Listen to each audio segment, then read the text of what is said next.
where it condenses into water droplets or ice crystals. And the droplets drop, or the ice crystals melt and form drops. And they turn into raindrops before they hit the ground. A dome would make temperatures uniform, not only at the lower temperatures or lower altitudes, but also at the higher ones, too, lessening the formation of clouds.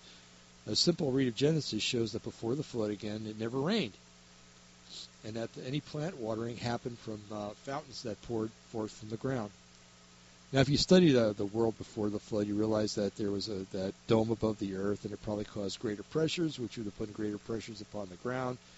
And given that the moon was still had tidal forces, when it reached certain parts, it would pull up on the ground, and it would go to other parts. It would let down on the ground, and that probably there was aquifers under the ground, and the weight of the continents or the land would press on those aquifers, and it would come out of cracks and water the plants. It's pretty simple hydraulics. Okay. Now, if there was a dome that is over the Earth, another question is, where do meteors and meteorites come from? Now, such a crystalline dome would prevent anything from space. It would prevent anything from space penetrating it and preventing anything from crashing into the Earth from space. We know that such bodies do crash to the Earth from time to time, and they sometimes cause property damage, physical damage, and on rare occasions, which is interesting that it's coming out right now, but some lady in India some man was killed by a meteorite hitting him. So it proves it even more. And sometimes when they crash to the Earth, they leave craters. If you've ever been to a meteor crater down in Arizona, that was one big honking meteorite that crashed into the ground. But if there's a dome above the Earth, then that crater is from something else, or it just doesn't exist. All the walking up to its rim and getting out of breath walking up there, I guess that, it didn't happen because the rim's not there and the crater's not there, and there was no meteor that crashed there. So I guess people that go to visit those things and other things that were created from an Earth without a dome perspective are all delusional, according to the flat Earth people. Anyway, now what about the stars and other heavenly bodies? Many who are inside the flat Earth sphere, and when I say sphere, I don't mean anything funny. It just means the general consensus. That sphere of influence say that the stars and other heavenly things that we see at night are actually projections that come from the inside of the Earth that emanate from the hole at the poles, which really isn't a pole because the flat object can't have a pole through the center. Then say the projection turns, thus creating the sky and such. Okay, so in other words, it's the projection turns because the stars move around the sky. You can go out inside at one time and see the Big Dipper directly to the north, and you can go out 2 hours later and it's way to the west. Okay, now they say that the projection turns, thus creating the turning of the sky and such. Biblically speaking, there are some problems here. Okay, Scripture paints the inside the inside of the earth as being where Sheol exists. Sheol is currently a place of torments where sinners and fallen angels as well as demons exist, or where they go. To give you a little bit of history about Sheol, before Yeshua came and died, there was two chambers in Sheol. One was paradise, or Abraham's bosom, and the other one was torments. Okay. When Yeshua came, it says that it actually says that he went to hell, or Hades, and that he led the captives captive, meaning that those who listened to his message when he went there, he brought with them, and thus they closed paradise down because God knew, and he inhabited paradise with only those who would listen to Yeshua when he went down there to preach. Those were all the righteous Old Testament saints, or saints that are mentioned in the Tanakh. Anyway, so Yeshua called it a place of weeping and gnashing of teeth, and the Hebrew tradition holds it to be Gehenna, a place of flame and unquenchable thirst. Now, when I look up at the beautiful Oregon sky at night, because it is beautiful here, when you get away from the cities like we are. I see nothing that compares with hell. No one said I see beautiful stars, I see planets, I see the Milky Way and other galaxies, and the Pleiades, which I find interesting. Another problem that I see with this model of the sky is that reflections of the sun on the lens-like dome would greatly interfere with the viewing of the show. Coming from the Earth's center, actually, that show. Much like the light, like when you're looking at a slideshow. I don't know if at church if you have slides with songs on it, but if the light's on, it's hard to see the slide. It would be similar to that.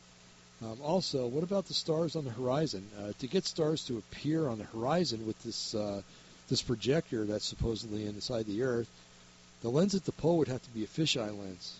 Okay, it would have to actually distort light so that at the horizon you'd see stars. So it would have to extend far above the contour of the Earth. So where's the lens? Moreover, who's operating the projector? That's what I'd like to know. You see why I laugh at this kind of stuff, folks? Why it ticks me off when people are saying that this is what's going on and that this is true. I mean, this is a fantasy, and the Bible tells us to stay away from people who preach fantasies. Okay? All right, let's get back to it. Okay, so let's look at another scenario that flat earthers put out there, that the stars are outside the dome. Okay, well, if there's a dome, then it would act like a lens. Okay? Much like reading glasses work. I know if any of you are over 40 years old, you might have a pair of reading glasses out there. Most of you probably do, because you can't read a lick without them. Now, if you wear reading glasses or know someone who does, take those glasses and put them near your eyes like you normally wear them. You see things magnified right, or clear, I should say. Now, slowly move them away from your eyes, and you'll notice that the images get bigger and bigger. So if there's a giant reading lens, which it would be because it would be the shape of a reading glass lens, and it's sitting more than 3,000 miles from our eyes, those of us standing on the ground, the stars would look humongous, maybe as big as a third of the size of the moon, for goodness sakes, and the planets would easily be seen with the unaided eye. Well, unaided by anything but a giant lens above us, that is. So there's another problem. What about that giant lens that's above us that should magnify everything? Okay. Now, what about radio waves, and how do they act? Okay. It's known that radio waves in most bands work by bouncing off the ionosphere and landing in distant locations around the Earth. People involved in radio know this. They do this, so they figure out which bands work better to get the messages to go farther. I used to be involved in DX listening, and DX stands for distance, on the radio, both in the AM band and the shortwave bands. Sometimes when the atmosphere is right, and it's not uncommon for someone in the West Coast of the U.S. to hear broadcasts from far on the other side of the continent. I was listening one night to my radio, and I actually listened to a station from St. Louis. I was in California, and I called them to let them know I was listening, and they were totally blown away. So was I.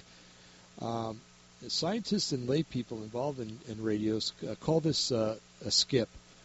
Okay, simply put, sometimes signals can hit the ionosphere, and they bounce back down to Earth, and they hit a body of water or something else that reflects them, and they go back up to the atmosphere. And this could happen several times, and of course the signal is traveling farther than intended. And it's sort of like skipping, and they got the name for it, it's sort of like skipping a stone across the water. Okay, hits the water, jumps up, hits the water, jumps up, and finally lands. The ionosphere is roughly 620 miles above the Earth, and it's caused by ionization of molecules from ultraviolet rays from the sun. However, there's one problem with this, and with the dome theory. Remember that the dome lies roughly 3,000 miles above the Earth, right? Crystals and glass are two things that will not allow ultraviolet rays to pass through. I mean, a very small fraction of ultraviolet rays get through the atmosphere, and those are the ones that give you sunburn, right? But if there was a dome above there, glass, you couldn't get a sunburn. That's just the way it is. As a matter of fact, the atmosphere is so thick over by the Dead Sea that you could go swimming in the Dead Sea and probably not get a sunburn there. okay, because the atmosphere is thicker and the lens is thicker, right?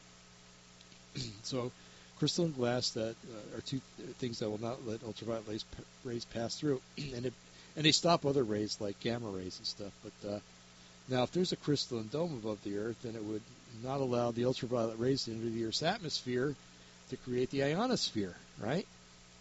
I mean, this is just simple deduction. Therefore, it's conceivable that if the dome existed and the ionosphere didn't, that radio waves could be heard throughout the whole flat Earth, right? Now, how would that happen? There would be no need for radio repeating towers and such, and with a little power boost, you could use your cell phone to talk to everyone around the world with a very good signal. But we know that because of the way that things are, that we need towers, and that the Earth is a globe, and that there's no dome. Now, how would that work? The radio signals, instead of hitting the ionosphere at 620 miles, would hit the dome at 3,000 miles and then bounce back down. So that would be interesting if it was true, but it's not. So let's move on. Now let's look at the auroras that people see in the northern and southern polar regions, okay? Now auroras occur in the ionosphere when charged particles from the sun hit that part of the atmosphere. Now, again, we have a problem.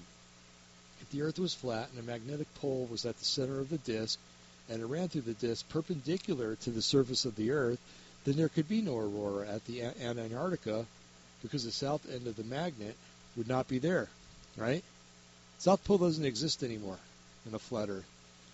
So everyone in the southern hemisphere, whoever saw an aurora in the south, would be delusional at best because it would be impossible. The pole opposite the North Pole would be somewhere under the disk. Okay, if you're going to make a North and South Pole on flat Earth, one part of it's going to be under the disk where you can't get to it. Okay? Even more problematic is the fact that the sun is so small in this perspective of a flat Earth that one has to wonder if it's capable of throwing off many waves of electrons. And if it is a nuclear fission sun, where's the protection from the rays? Furthermore, if you think about it, where's the magnetic poles? Where the magnetic poles are concerned, it's important to remember that on a compass, the north needle will always point toward the north pole, and the south needle always points toward the south pole. Okay, that's common knowledge. However, if the Earth was flat, and let's see, if the Earth was flat instead of round, the pole at the center of the disk would point. The compass needle would point north, but the south needle would be pulled down because, don't forget, the south pole is down underneath the disk. So the north needle would point north. Anywhere on Earth, it would point towards that pole, right? Where the projector is, where God plays his movie every night.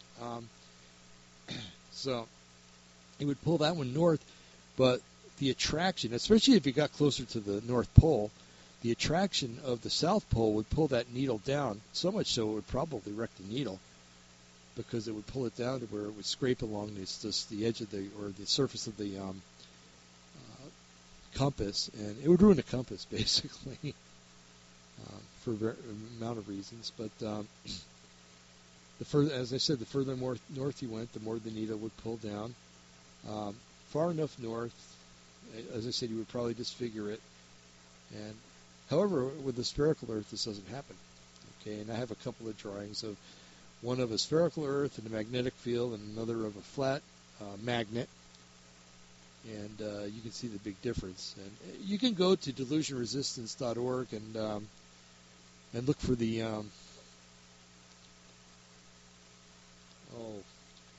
I have a page where we have all these things, and it's a journal page. Okay, you can look for that.